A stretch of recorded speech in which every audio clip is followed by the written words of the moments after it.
एक लंबे समय पहले एक गांव में रमेश और धीरज नामक बाप बेटे रहते थे।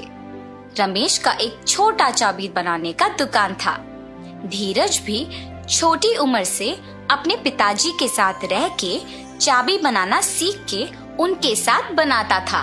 एक दिन धीरज और उनके पिताजी अपने दुकान में काम कर रहे थे जब एक आदमी आता है। मेरे घर का चाबी खो गया, मेरे साथ आके ताला खोलोगे?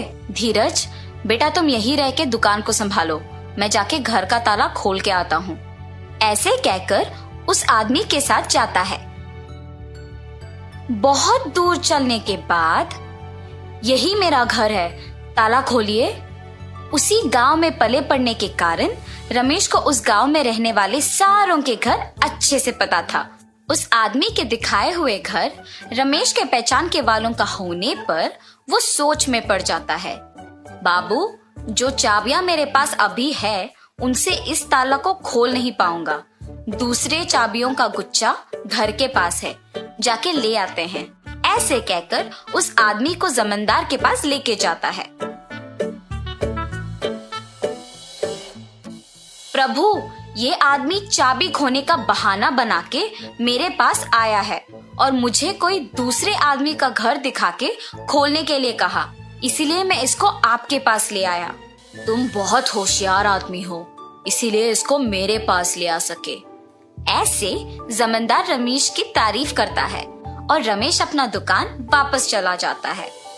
पिताजी, आपने ताला खोला? और जो भी हुआ धीरज के पिता उसे बताते हैं। धीरज, हमारे पास ताला बनवाने के लिए बहुत सारे लोग आएंगे बेटा। उनमें अच्छे और बुरे दोनों तरह के आदमी होंगे, इसीलिए हमें होशियारी से काम करना चाहिए। कुछ साल बाद धीरज के पिताजी का देहांत हो जाता है और धीरज अकेले ताला बनाते हुए दुकान चलाता है। धीरज कोई भी तरह का ताला बनाने के काबिल बन जाता है। एक दिन धीरज के दुकान को एक आदमी आता है। मुझे इस चाबी का एक नकल बना के दे सकते हो? जी हाँ, बिल्कुल, पर नई चाबी के लिए 500 रुपए लगेंगे। ठीक है, बना के दो। और धीरज वो नकली चाबी बना के देता है और गोपाल पैसे देके वहां से चला जाता है। अगले दिन भी गोपाल धीरज के पास एक और चाबी लेके उसी की तरह एक नया वाला बनाने के लिए कहता है। ऐसे हर रोज गोपाल एक एक चाबी लाके उसका नकल बनाने के लिए धीरज को पैसे देता था। वैसे एक दिन जब गोपाल नया चाबी बनवाने धीरज के दुकान पर आता है, आप हर रोज नई चाबियां बनवाते हो, इतने सारे नकली चाबियों का आप करते क्या हो? चाबियों को खोने का डर से मैं इन्हें ऐसे बनवाते रहता हूँ। ये कहकर चाबी लेके वहां से चला जाता है।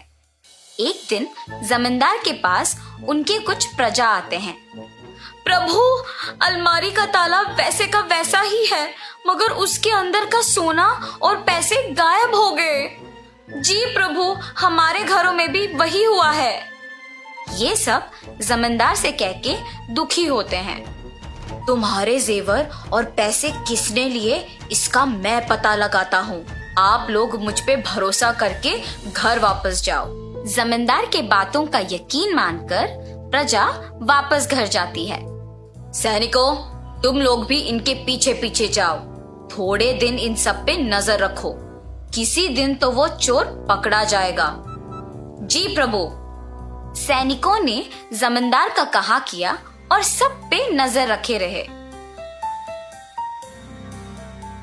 उन्होंने ये देखा कि सारे लोगों के पास एक ही आदमी काम करता था। हम सबको इस आदमी पे अच्छे से नजर रखना होगा। सही कहा तुमने, सबके पास एक ही आदमी काम कर रहा है। इसको खोए हुए जेवर और पैसों के बारे में जरूर कुछ पता होगा।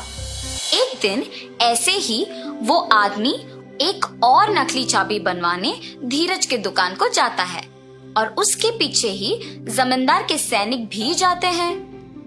इसका नकली चाबी बना के दोगे? ठीक है, थोड़ी देर इंतजार कीजिए, बना के देता हूँ। धीरज चाबी को बनाते हुए सोच में पड़ जाता है। मुझे इस आदमी पे शक है, पर इसके वजह से मुझे बहुत पैसे मिल रहे हैं। वो इन चाबियों के साथ कुछ भी करे, मुझे क्या। और नकली चाबी बना के उसे देता है। गोपाल उसे पैसे देकर वहां से चला जाता है। सैनिक भी गोपाल का पीछा करते हैं और उस पे नजर रखते हैं।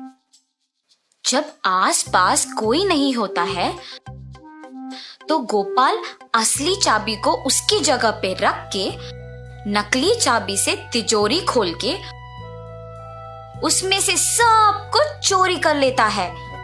और ये देखते ही सैनिक उसे और नकली चाबियां बनाने के लिए धीरज को जमींदार के पास ले जाते हैं। धीरज, क्या तुमने गोपाल के लिए नकली चाबियां बनाई? जी प्रभु, मैंने गोपाल के लिए बहुत सारी नकली चाबियां बनाई। और तुमने क्या एक बार भी उसकी नीयत के बारे में नहीं सोचा? मुझे माफ कर दीजिए प्रभु, मैंने सिर्फ पैसों के बारे में सोचा है। पैसों की आशा में मैंने गोपाल पे आए हुए शक को भी नजरअंदाज कर दिया। अगर मैं तभी जमींदार को ये बात बता दिया होता तो अब मुझे ये स्थिति नहीं आती। ऐसे सोचकर दुखी होता है। गोपाल, जिस घर में काम करते हो उसी घर में चोरी करने पर शर्म नहीं आई? मुझे माफ कर दीजिए प्रभु, मुझे मेरी गलती का एहसास हुआ है। आइंदा ऐसे कभी नहीं होगा। धीरज और गोपाल को उनकी गलतियों का एहसास होने पर जमींदार उन्हें माफ कर देता है।